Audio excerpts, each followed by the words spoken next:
d'argent dans ce fonds. Le fonds est pratiquement vide et je ne sais pas quand est-ce qu'il y aura l'argent pour pouvoir financer les pays en voie de développement. Donc c'est pourquoi nous proposons des alternatives ici sur les différentes taxes ou bien les différents mécanismes pour pouvoir faire face, bien pour pouvoir générer de l'argent et faire face au changement climatique. Expliquez un peu quelles sont ces alternatives de façon concrète. Qu'est-ce qu'on peut faire? Oui, concrètement, ces alternatives, aujourd'hui nous présentons au moins 4 sources de financement innovants qui sont premièrement la taxe sur le fret maritime qui consiste à taxer les navires qui également sont des pollueurs. Et il est démontré que les navires polluent la capacité de pollution globale des navires fait 2,6% sur la pollution globale venant de toutes les sources. Donc les navires doivent être taxés dans un premier temps pour réduire les émissions de gaz à effet de serre dans le secteur maritime et également trouver de l'argent dans le fret maritime pour pouvoir financer l'adaptation. Nous avons également la redirection ou bien la réduction carrément des subventions aux énergies fossiles, c'est-à-dire le pétrole et ses dérivés. Donc il faut réduire un peu le financement du pétrole, le financement des énergies fossiles pour pouvoir reverser la partie qui sera réduite dans l'adaptation. Également, il y a la taxe sur les billets d'avion qu'il faut instaurer pour pouvoir faire face à l'adaptation dans les pays en voie de développement. Donc voilà autant d'éléments que nous avons, bien que nous proposons pour pouvoir faire face au changement climatique. J'ai parlé tout à l'heure de la taxe sur le fret maritime qui peut générer d'ici 2020 10 milliards de dollars chaque année et au-delà de 2020 30 milliards chaque année pour financer l'adaptation dans les pays en voie de développement. Okay. D'autres à faire des propositions sur les financements innovants. Est-ce qu'à votre niveau, vous pensez que c'est vraiment réaliste? Parce que d'autres tentatives ont déjà été faites. C'est réaliste de mettre en œuvre toutes ces initiatives? Oui, merci bien madame. Je ne saurais vous dire si c'est réaliste ou non, mais c'est quand même une proposition ou bien une tendance à la recherche de nouveaux financements.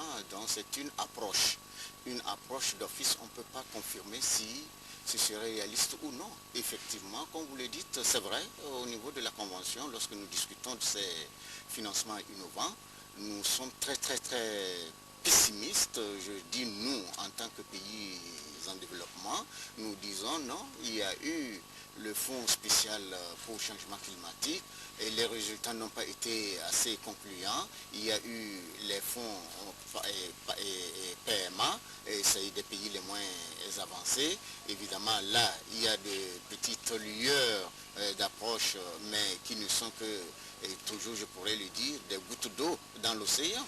Alors, il y a eu le fonds FASTAR, c'est-à-dire fonds de mise en œuvre rapide, qui a été créé, annoncé à la conférence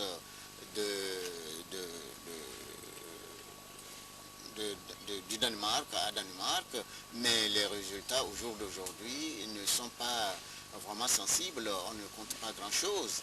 Alors, vous comptez faire le plaidoyer alors? Puisqu'il faut convaincre les gouvernants pour qu'on mette en œuvre ces financements innovants dont on parle.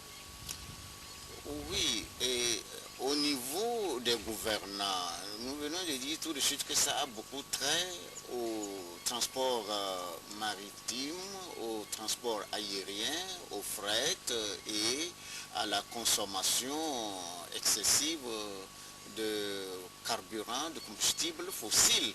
Et donc il faut poser des taxes sur ces éléments, ces transactions, afin de pouvoir couvrir les frais de mise en œuvre des processus d'adaptation.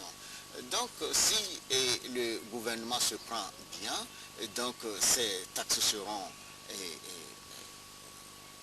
faites et je vous dirais les compagnies qui assurent les transactions elles-mêmes ne sont pas prêtes à accepter quelque taxe que ce soit.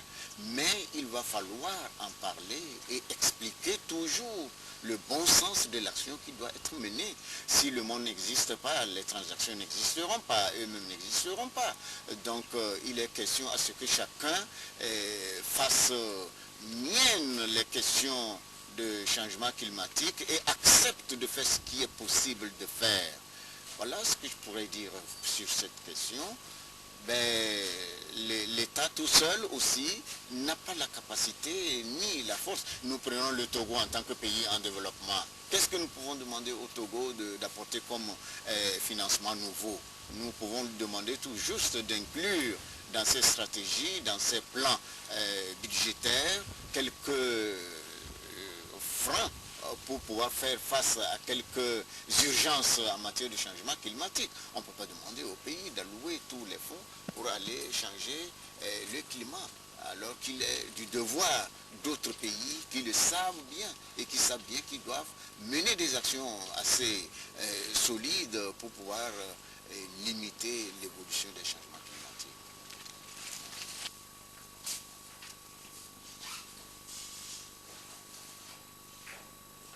C'est vraiment flash. On va le faire.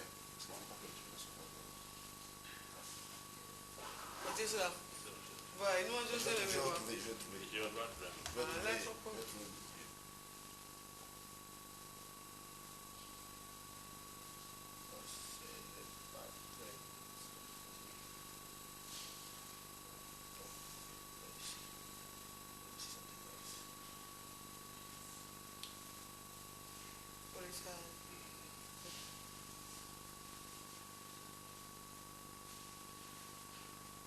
C'est générique, donc je l'ai validé, mais on va juste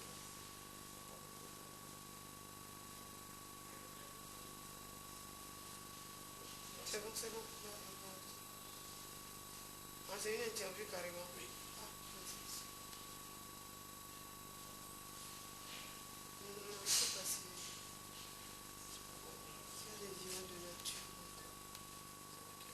C'est l'interview ils ont fait, mais sur un lac très joli. De temps en temps, il revient sur le lac. C'est pas aujourd'hui, sur le lac.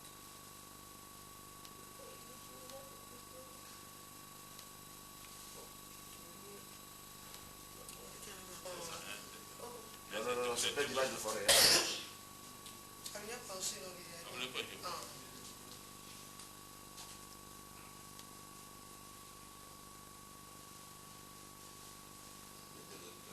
va venir. On va voir le champ tout à l'heure.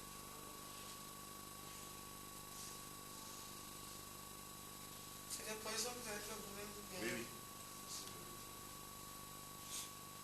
Il fallait classer.